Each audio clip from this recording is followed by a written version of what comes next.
नमस्कार, मैं हूं पूजा। बिहार न्यूज में आपका स्वागत है। आज है 17 जनवरी, दिन शनिवार। खबरों की ओर बढ़ने से पहले एक नजर आज की सुर्खियों पर। विश्व स्तरीय शिवलिंग प्राण प्रतिष्ठा के लिए सुरक्षा व्यवस्था हुई कड़ी। मंदिर के आसपास भारी वाहनों पर रहेगा प्रतिबंध। श्रद्धालुओं के लिए बनाए गए 5 पार्किंग स्थल और ड्रॉप गेट। सीएम नीतीश की समृद्धि यात्रा आज पूर्वी चंपारण में प्रस्तावित। 21 जनवरी और 22 जनवरी के कार्यक्रम में हुआ संशोधन। बाकी जिलों में यात्रा के कार्यक्रम में नहीं हुआ बदलाव। शिक्षकों को स्थानांतरित विद्यालयों में योगदान देना होगा जरूरी। योगदान नहीं देने वालों पर होगी कार्रवाई। 12 जिलों में यह प्रक्रिया जारी। गन्ना किसानों को मिलेगा 50% तक का अनुदान। गन्ना किसानों की आय बढ़ाना है उद्देश्य। 25 जनवरी है आवेदन करने की अंतिम तिथि। सरकारी डॉक्टरों की निजी प्रैक्टिस अब होगी बंद। राज्य सरकार लागू करेगी सख्त नीति। डॉक्टरों की उपलब्धता और इलाज की गुणवत्ता में होगी बढ़ोतरी। बिहार सरकार ने विवाह निबंधन प्रक्रिया को पूरी तरह किया डिजिटल। अब घर बैठे कर सकते हैं ऑनलाइन आवेदन। आवेदन से लेकर अपॉइंटमेंट तक एसएमएस से मिलेगी जानकारी। मनोज तिवारी ने चयन समिति पर उठाए सवाल। रोहित से कप्तानी छीने जाने पर हुए नाराज। टीम प्रबंधन में तालमेल की कमी की कही बात। चलिए अब बढ़ते हैं अब तक की 25 बड़ी खबरों की ओर विस्तार से। आरबीआई ने ऑफिस अटेंडेंट के 572 पदों पर भर्ती की शुरू। रिजर्व बैंक ऑफ इंडिया ने ऑफिस अटेंडेंट के 572 पदों पर भर्ती निकाली है। आवेदन 15 जनवरी से 4 फरवरी 2026 तक opportunities.rbi.org.in पर किए जा सकते हैं। 10वीं पास युवा और 1 जनवरी 2026 तक अंडर ग्रेजुएट उम्मीदवार आवेदन कर सकते हैं। आयु सीमा 18 से 25 वर्ष है। एससी एसटी को 5 और ओबीसी को 3 वर्ष की छूट मिलेगी। पद विभिन्न शहरों में है, जैसे कि कानपुर और लखनऊ में 125, कोलकाता में 90, जयपुर में 42। चयन ऑनलाइन लिखित परीक्षा के आधार पर होगा व रीजनल लैंग्वेज टेस्ट भी लिया जाएगा। वेतन 24,250 से शुरू है। एचआरए सहित लगभग 46,029 रुपए निर्धारित है। फीस जनरल, ओबीसी और ईडब्ल्यूएस के लिए 450 रुपए, तो वहीं एससी एसटी व दिव्यांग के लिए 50 रुपए निर्धारित है। आज विराट रामायण मंदिर में होगी विश्व के सबसे बड़े शिवलिंग की स्थापना। पूर्वी चंपारण के कैथवलिया स्थित विराट रामायण मंदिर में 17 जनवरी यानी कि आज विश्व के सबसे ऊंचे शिवलिंग की प्राण प्रतिष्ठा के मद्देनजर जिला प्रशासन पूरी तरह से मुस्तैद है। श्रद्धालुओं की सुरक्षा के लिए मुख्य पथ पर बीते दिन शाम से ही 17 जनवरी यानी कि आज भारी वाहनों पर प्रतिबंध और रूट डायवर्जन किया गया है। अलग अलग दिशाओं से आने वाले श्रद्धालुओं के लिए 5 पार्किंग स्थल और ड्रॉप गेट बनाए गए हैं। वीवीआईपी और प्रशासनिक वाहन के लिए विशेष प्रवेश और पार्किंग की व्यवस्था है। सुरक्षा के लिए त्रिस्तरीय घेरा, बैरिकेडिंग और पुलिस बल तैनात किए गए हैं। बिहार सरकार ने विवाह निबंधन प्रक्रिया को पूरी तरह किया डिजिटल। बिहार सरकार ने विवाह निबंधन प्रक्रिया को पूरी तरह से सरल और डिजिटल बना दिया है। अब आवेदक घर बैठे ही ऑनलाइन आवेदन कर सकते हैं और कागजात की हार्ड कॉपी या फिर शपथ पत्र जमा करने की आवश्यकता नहीं होगी। सिर्फ अपॉइंटमेंट की तय तारीख पर दोनों पक्षों और 3 गवाहों के साथ कार्यालय में भौतिक रूप से उपस्थित होना होगा, जहां तुरंत विवाह प्रमाण पत्र जारी किया जाएगा। आवेदन शुल्क कुल 450 रुपए होगा। आवेदन से लेकर अपॉइंटमेंट तक एसएमएस द्वारा जानकारी मिलेगी। पहचान, निवास, आयु और फोटो के दस्तावेज जरूरी है। इस बदलाव से विवाह निबंधन अब तेज, आसान और परेशानी मुक्त हो गया है। सीएम नीतीश की समृद्धि यात्रा आज पूर्वी चंपारण में प्रस्तावित। मुख्यमंत्री नीतीश कुमार की समृद्धि यात्रा का शेड्यूल पहले ही जारी किया गया था, जिसमें 17 जनवरी को पूर्वी चंपारण, 19 जनवरी को सीतामढ़ी और शिवहर, 20 जनवरी को गोपालगंज, 21 जनवरी को सिवान, 22 जनवरी को सारण, 23 जनवरी को मुजफ्फरपुर और 24 जनवरी को वैशाली में कार्यक्रम निर्धारित थे। इसके बाद में यात्रा में आंशिक परिवर्तन किया गया है। संशोधित कार्यक्रम के अनुसार अब 21 जनवरी को सारण और 22 जनवरी को सिवान का दौरा होगा, जबकि पहले यह क्रम उल्टा था। शेष सभी जिलों में यात्रा के कार्यक्रम पहले तय योजना के अनुसार यथावत रहेंगे। बिहार पुलिस में होगी ड्रोन यूनिट की शुरुआत। बिहार पुलिस अपनी कार्यप्रणाली को आधुनिक बनाने के लिए राज्य में पहली बार एक समर्पित ड्रोन यूनिट गठित कर रही है। इसके तहत 50 आधुनिक ड्रोन खरीदे जाएंगे, जिनमें 40 ड्रोन सभी पुलिस जिलों को और 10 ड्रोन स्पेशल टास्क फोर्स को दिए जाएंगे।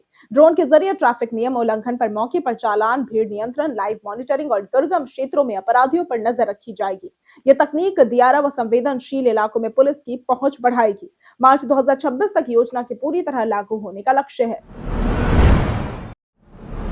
गन्ना किसानों को मिलेगा 50% तक का अनुदान।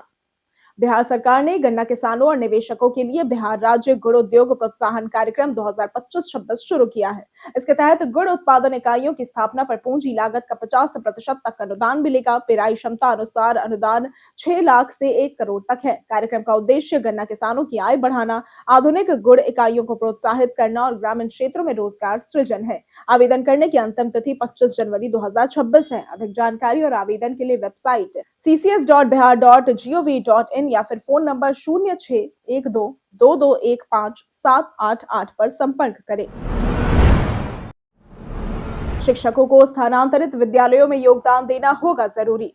राज्य सरकार ने अंतर जिला स्थानांतरित शिक्षकों के लिए विद्यालय में योगदान अनिवार्य कर दिया है। शिक्षा विभाग के अपर मुख्य सचिव डॉक्टर बी राजेंद्र की मार्गदर्शिका के अनुसार सभी जिलों को इसका पालन करना होगा और जो शिक्षक योगदान नहीं देंगे उनके खिलाफ कठोर कार्रवाई होगी। अब तक 23 जिलों में स्थानांतरण शिक्षकों को स्कूल आवंटित किया गया है, जबकि 12 जिलों में ये प्रक्रिया जारी है और बाकी के 3 जिलों में शुरू हो रही है। 41,689 शिक्षकों ने आवेदन किया था, जिनमें से 27,171 को जिला आवंटित किया गया। कुछ शिक्षक आवागमन असुविधा के कारण वर्तमान विद्यालय में ही बने रहना चाहते हैं, लेकिन मार्गदर्शिता में ये संभव नहीं है।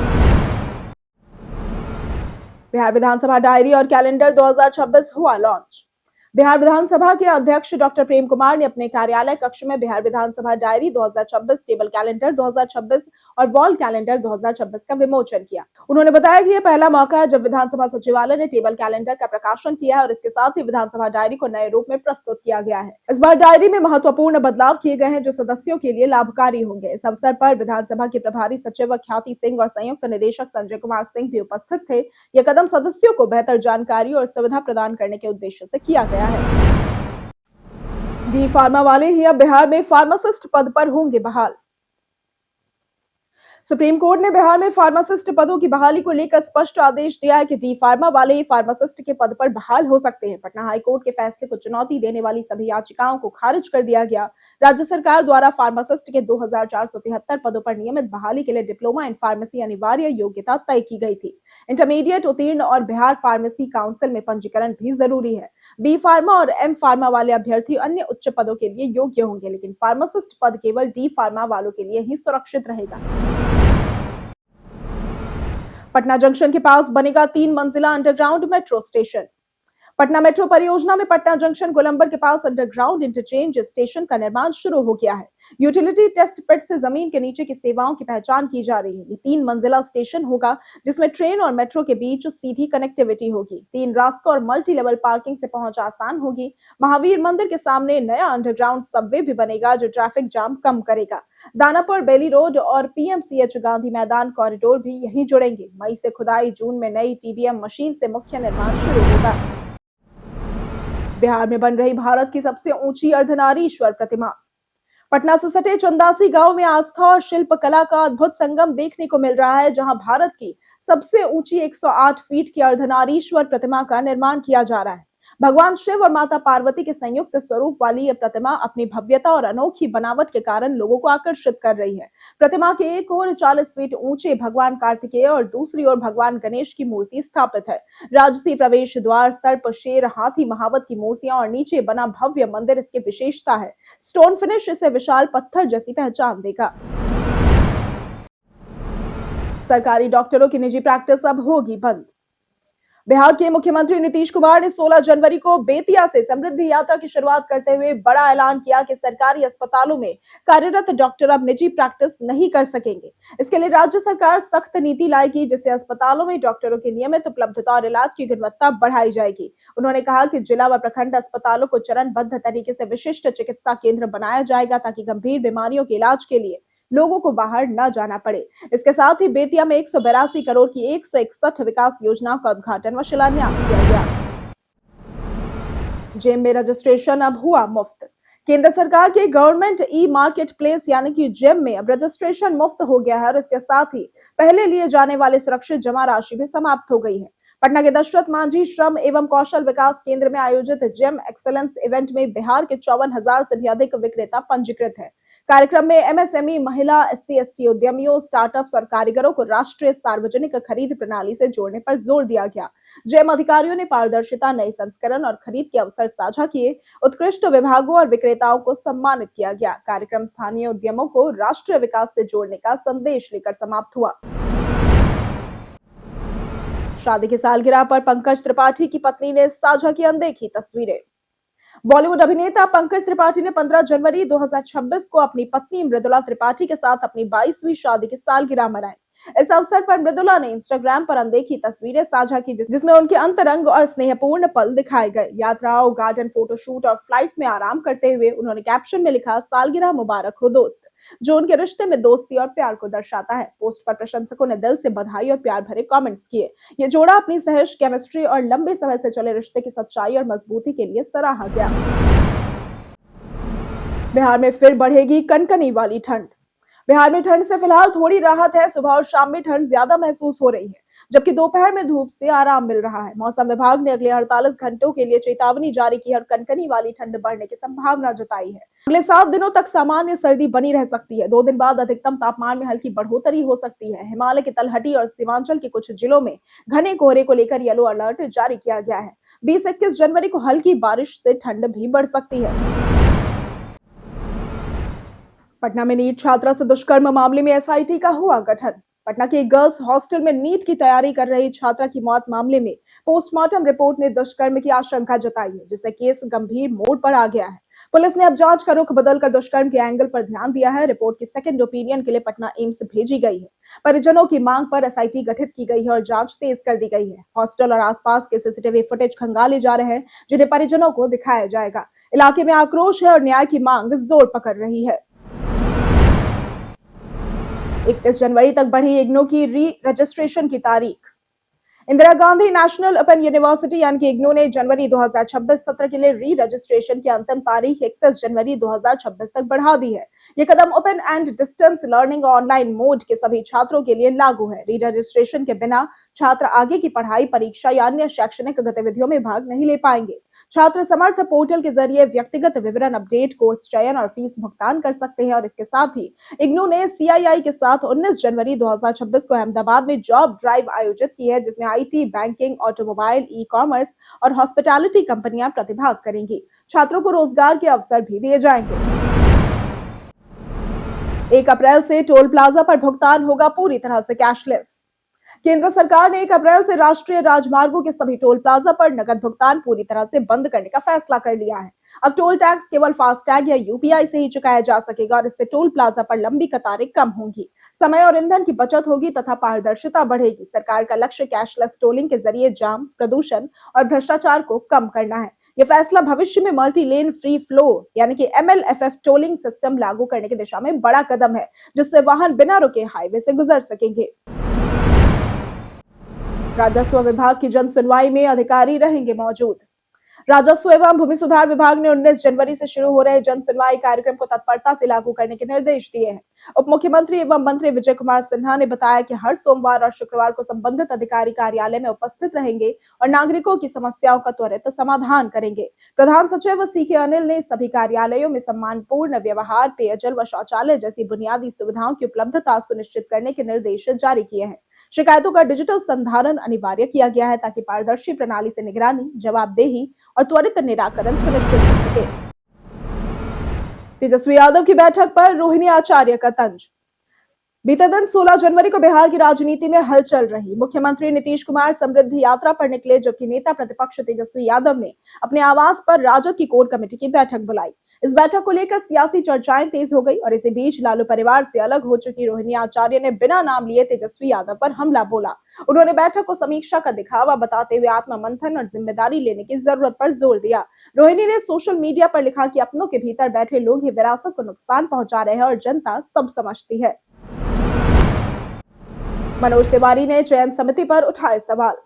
रोहित शर्मा से आईसीसी चैंपियंस ट्रॉफी जिताने के बावजूद कप्तानी छीने जाने पर विवाद बढ़ गया है। बीसीसीआई चयन समिति 2027 वनडे विश्व कप को ध्यान में रखते हुए नई शुरुआत चाहती थी और शुभमन गिल को कप्तान बनाया गया।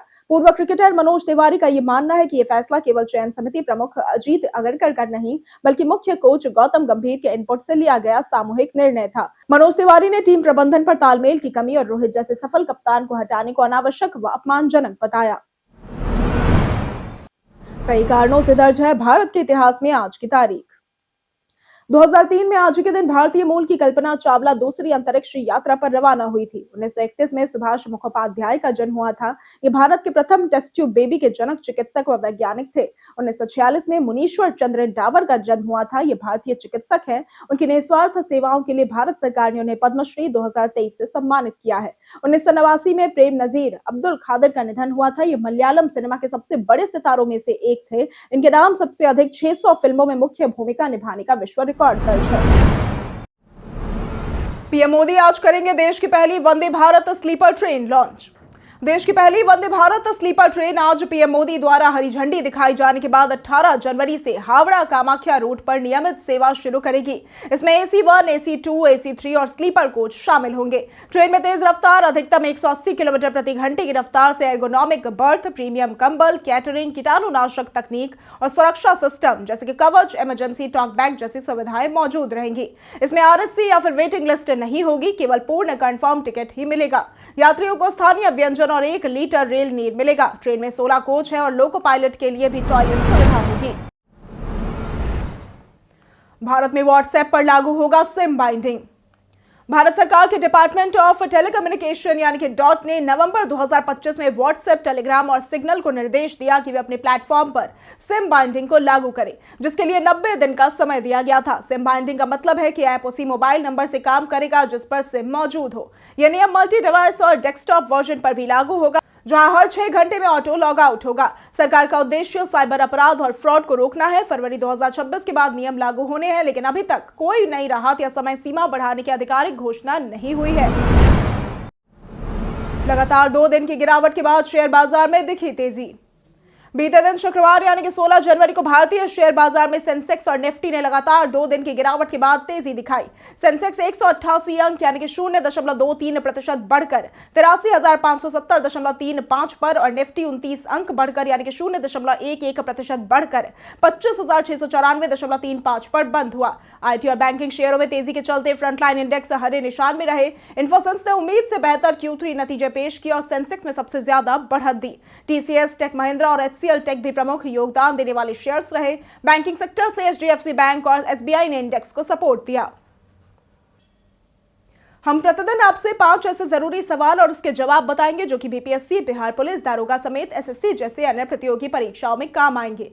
सवाल इतिहास, बिहार स्पेशल, विज्ञान, करंट अफेयर्स और भूगोल से रहेंगे। पूछे गए 5 सवालों में आपने कितना सही उत्तर दिया ये हमें कमेंट करके जरूर बताएं। हमारा पहला सवाल है, इनमें से किस राज्य में भारत के पहले संप्रभु AI पार्क की स्थापना की जाएगी? A Madhya Pradesh, B Tamil Nadu, C Bihar या फिर D अरुणाचल प्रदेश। इसका सही जवाब है B तमिलनाडु।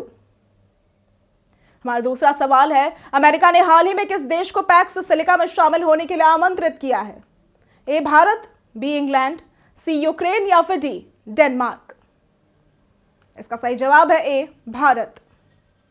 हमारा तीसरा सवाल है, इनमें से किसने पर्यावरण उपलब्धि के लिए टाइलर पुरस्कार 2026 जीता है? A Pradeep Mishra, B Masaki Kashiwara, C David Robert या फिर D टोबी कियर्स। इसका सही जवाब है D टोबी कियर्स। हमारा चौथा सवाल है, घाघरा का युद्ध किस वर्ष में लड़ा गया था? A 1525 ईस्वी, B 1527 ईस्वी, C 1529 ईस्वी या फिर D 1531 ईस्वी। इसका सही जवाब है C 1529 ईस्वी। हमारा पांचवा सवाल है, 2011 की जनगणना के अनुसार बिहार के किस जिले में लिंग अनुपात सबसे अधिक है? A Gopalganj, B Bhagalpur, C Munger या फिर D गया जी। इसका सही जवाब है A गोपालगंज। बीते दिन हमारे द्वारा पूछे गए सवाल का जवाब आप लोगों में से बहुत लोगों ने हमारे कमेंट सेक्शन में लिख कर दिया है। जिन्होंने हमारे द्वारा पूछे गए सवाल का जवाब दिया है उनके नाम है महेश दास, असलम खान, नौशाद रजा, कुश कुमार यादव, रोहित कुमार, अनिल कुमार, अब्दुल मन्नान, ब्रजमोहन राय, सूरज रॉय, जगन्नाथ शाह, अनवर करीम खान, प्रियंका कुमारी, राजकुमार यादव, विकास तिवारी, वीरेंद्र कुमार, राजकिशोर महतो, चंदन कुमार, संजीत कुमार, मंदन कुमार, मुरली पासवान, पंकज सिंह, रंजीत कुमार, दयानंद सिंह, राजेश मांझी, ओम प्रकाश, रणधीर कुमार, रंजीत मिश्रा, विनोद कुमार, पवन सिंह, पंचानन सिंह, पप्पू चौहान, रविकांत कुमार, अमित कुमार, नंद कुमार सिंह, कृष्णा प्रसाद, पुरुषोत्तम कुमार और कृष्णा प्रसाद। इसी के साथ बढ़ते हैं आज के सवाल की ओर। आज का सवाल है, क्या मोबाइल का अत्यधिक प्रयोग समाज में दूरी ला रहा है? आप अपना जवाब हमें हमारे कमेंट सेक्शन में लिखकर जरूर बताएं। आज के लिए सिर्फ इतना ही। बिहार की तमाम खबरों के साथ बने रहने के लिए देखते रहें बिहारी न्यूज, और साथ ही अगर आप यूट्यूब चैनल पर देख रहे हैं तो चैनल को सब्सक्राइब करें, और अगर आप फेसबुक पेज पर देख रहे हैं तो लाइक और फॉलो जरूर करें।